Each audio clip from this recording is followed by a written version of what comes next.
এই আগে সরকারের যারা সদস্য সমর্থক ছিলেন পঞ্চায়েত থেকে শুরু করে মুখ্যমন্ত্রী অবধি তাদেরকে ভালো করে ঝাড়াই পোছাই করা হোক।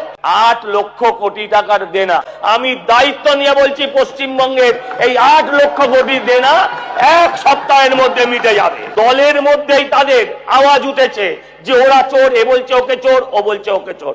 আমি আবেদন করব মাননীয় স্পিকার স্যারের কাছে যে ওনাদের একটু চেয়ারটা আলাদা করে দেওয়া হোক, কোনটা কালীঘাট তৃণমূল আর কোনটা নিমতলা ঘাট তৃণমূল সেটা আলাদা করে দিলে আমাদেরও তাদের সমালোচনা করার সময় সুবিধে হবে কোন দিকে আঙুল তুলব।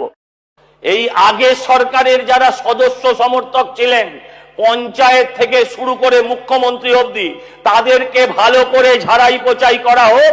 8 লক্ষ কোটি টাকার দেনা, আমি দায়িত্ব নিয়ে বলছি পশ্চিমবঙ্গের এই 8 লক্ষ কোটি দেনা 1 সপ্তাহের মধ্যে মিটে যাবে। দলের মধ্যেই তাদের আওয়াজ উঠেছে যে ওরা চোর, এ বলছে ওকে চোর, ও বলছে ওকে চোর। আমি আবেদন করব মাননীয় স্পিকার স্যারের কাছে যে ওনাদের একটু চেয়ারটা আলাদা করে দেওয়া হোক, কোনটা কালীঘাট তৃণমূল আর কোনটা নিমতলা ঘাট তৃণমূল সেটা আলাদা করে দিলে আমাদেরও তাদের সমালোচনা করার সময় সুবিধে হবে কোন দিকে আঙুল তুলব।